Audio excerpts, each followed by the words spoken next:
você mora em casa alugada e já pensou em fazer algumas reformas? Olha, antes de tirar as ideias do papel, confere aqui comigo o que você pode e o que você não pode fazer no imóvel que não é totalmente seu.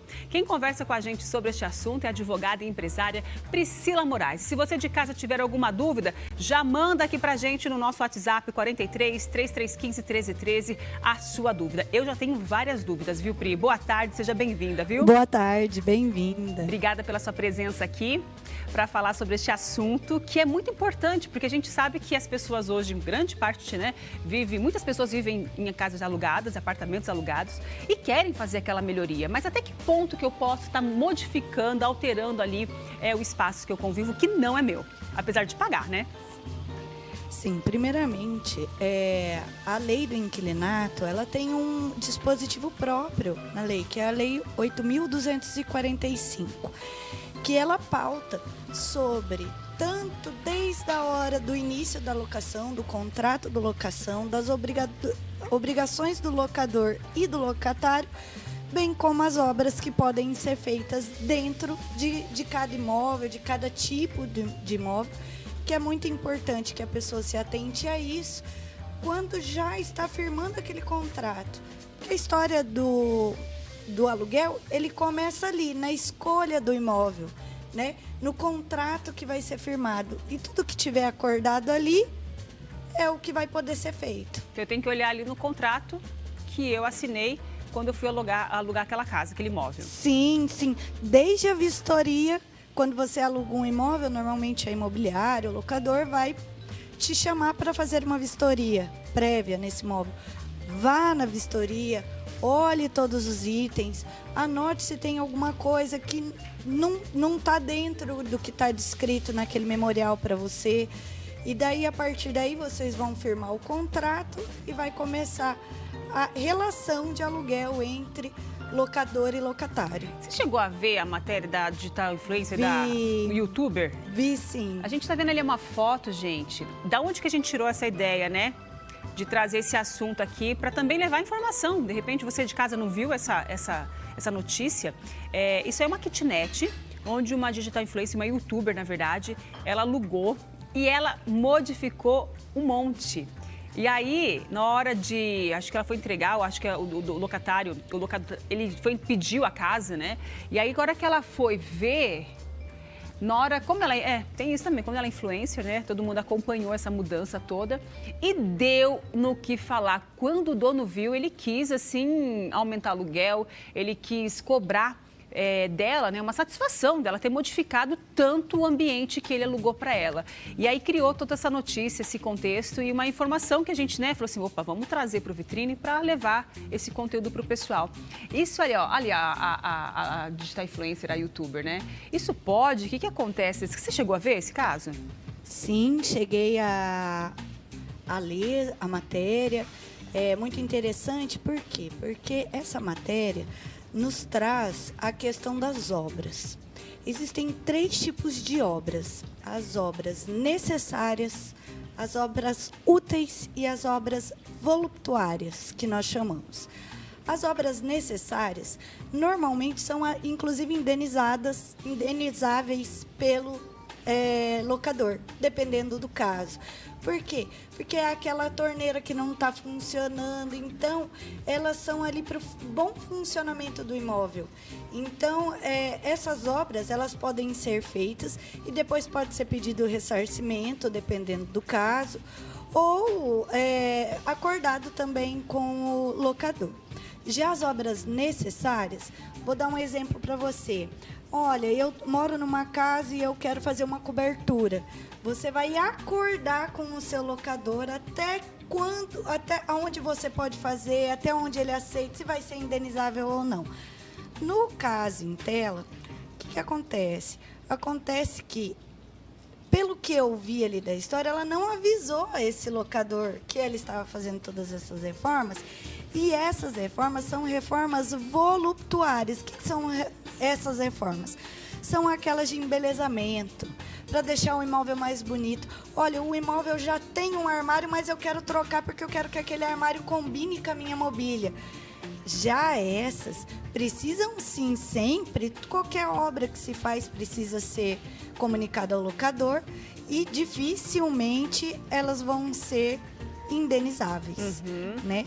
E também tem outra questão A última, né, que é... do caso dela, que foi num condomínio. Sim. E foi planejado colocar uma jacuzzi no condomínio. Ela tentou colocar até uma jacuzzi, é verdade. Sim, e aí, levando para o lado do condomínio, em condomínio, quando você vai locar ou comprar um imóvel, a primeira coisa é verificar as regras daquele imóvel. E em condomínio, como o próprio nome diz, condomínio é um domínio compartilhado. Neste domínio compartilhado, você precisa sempre comunicar os síndicos e o síndico, né, do condomínio, e cumprir as NBRs de ar-condicionado, de reforma, de pintura. Então você tem que cumprir todos os requisitos. Sempre procure, quando você vai fazer uma obra num condomínio, antes de aprovar o projeto, um profissional responsável e habilitado, e sempre tem que ser comunicado ao síndico, sempre. Gente, eu acho que a comunicação ali entre ambas, né, as partes ali é super necessário. O Juarez está participando com a gente, um abraço para o Juarez que está ligadinho aqui no Vitrine Revista. Ele está falando assim que ele não acha justo ter que pintar o apartamento assim que ele sai do apartamento ou imóvel, né, assim que ele sai do imóvel. É certo isso? Isso é muito comum, né? Muito comum, porque o locador, quando ele te entrega o imóvel, ele precisa entregar com essa pintura nova, bem feita. E daí, nessa parte lá da vistoria que você vai verificar isso.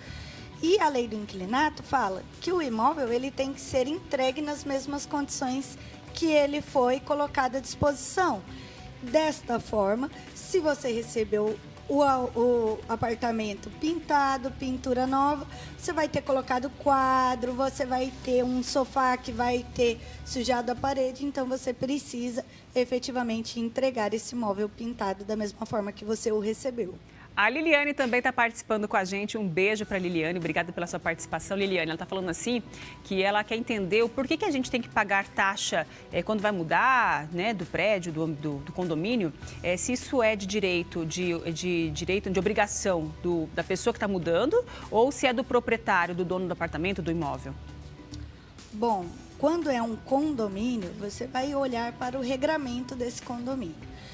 Se essa mudança ela vai parar o elevador, ela vai trazer um transtorno para a coletividade, normalmente essa taxa vai estar convencionada ou decidida em uma assembleia. A jurisprudência, ela é dividida quanto a isso, tá? Quanto à cobrança ou não dessa taxa de mudança. Mas a maioria dos condomínios, elas colocam a taxa de mudança para o pagamento e quem tem que pagar é quem efetivamente está mudando. Até né? porque essa taxa, que eu me lembre, é por questão assim, de repente estragou alguma parede, bateu, em algum momento, se acontecer algum probleminha ali, já tem essa taxa para arcar com as despesas, com o problema que aconteceu, né? Seria por isso, tem né? o problema, tem o portão que vai ficar aberto, tem os estranhos que estão entrando no condomínio para fazer essa mudança. Então, a portaria, a zeladoria precisa ficar mais atenta nesse momento. Tem o uso do elevador, que a partir do momento que você coloca a capa e está transitando ali com móveis, você está tirando o direito dos outros proprietários de transitar livremente naquele elevador. Eu acho, Pri, que já é o começo para você entender que você está entrando num ambiente onde você vai viver em comunidade, meu amigo. E aí Sim. O negócio é assim, dividir, arcar com as despesas, arcar com a alegria.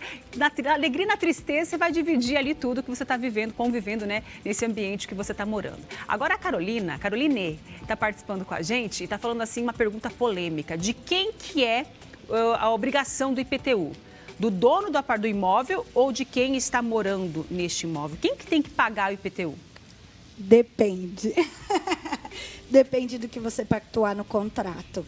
Se você pactuar, normalmente o IPTU é uma despesa do proprietário. Mas se tiver pactuado no contrato e nesse contrato as partes de livre e espontânea vontade pactuarem que o IPTU vai fazer parte do aluguel, vai fazer parte do aluguel. Olha, eu confesso, deixa eu fazer uma pergunta aqui agora particular. Eu tô lá para pendurar uns quadros de planta no meu apartamento.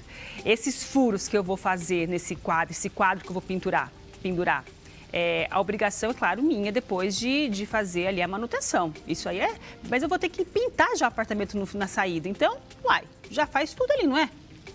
Exatamente. Não tem problema. Toda obra que você fizer, por deliberalidade sua, olha, eu vou colocar um furo aqui.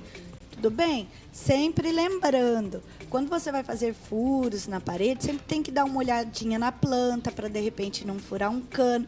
Porque mesmo essas obras necessárias que eu falei, se elas foram ocasionadas por mau uso, você furou um cano do teu apartamento, é você que vai ter que consertar, não é o proprietário.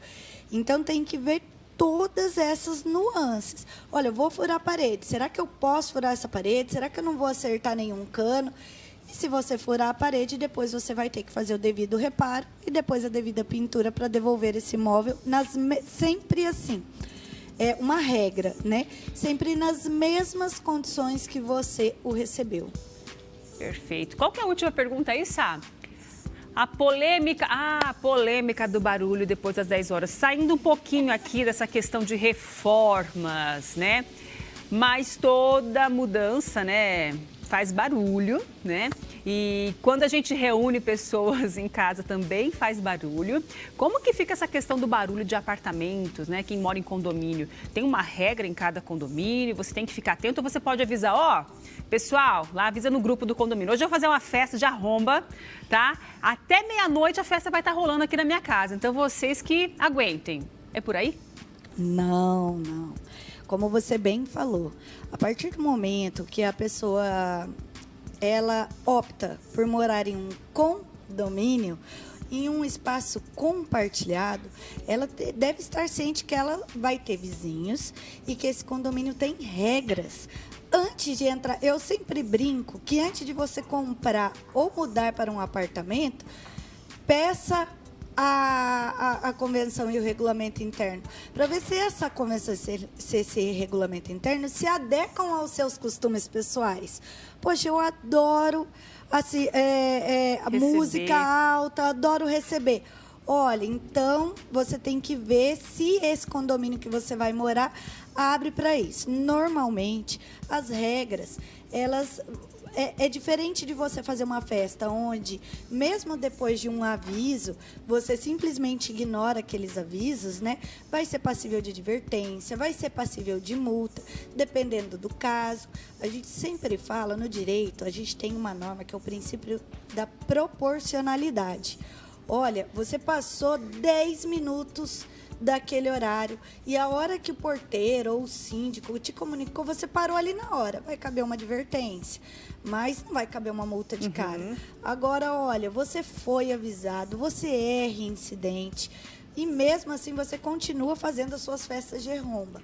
Vai ter multa. Eu acho que você vai querer, acho que vão querer te expulsar. Isso sim, do condomínio, né, gente? Porque realmente, quando você escolhe morar num prédio, num condomínio onde vivem outras pessoas, tem que ter um mínimo de respeito, né? Eu acho que é empatia, né, pelas outras pessoas. Dependendo do caso, né? Dependendo dessa reincidência, pode-se até entrar com uma ação de condômino antissocial. Essa ação não é tão simples, mas se a pessoa não se comporta de forma reiterada, agredindo aí todas as normas do condomínio, todos os outros moradores, pode-se caminhar aí para um condômino antissocial e sim, dá para expulsar. Fica então as informações para você, desde reforma, né, as reformas, as tão desejadas reformas aí para quem mora em casa, em imóvel alugado. Se caso ficou alguma dúvida em relação a este tema, gente, tem um Instagram aqui, que você pode falar com a Pri. Asa Condomínios, é esse? Isso mesmo. É esse mesmo, Asa Condomínios, esse é o Instagram. Pode colocar aí, pessoal, é esse mesmo, Esse é o Instagram que a Pri pode estar tirando mais dúvidas relacionadas a esse tema, que é um tema que gera muita polêmica, né? O Instagram está aí para você acompanhar e buscar informações. Pri, adorei te conhecer. Bom trabalho para você. Tá gostando do cheiro que tá sentindo aqui? Tá uma delícia. Tá uma delícia, né? Tem compromisso? Tem que ir embora correndo? Não, vou ficar então fica um aqui com a pouquinho gente. pra comer esse camarão. Então fica aqui com a gente, porque tá bom, vai ficar bom por demais, viu? Seja nossa convidada. Obrigada.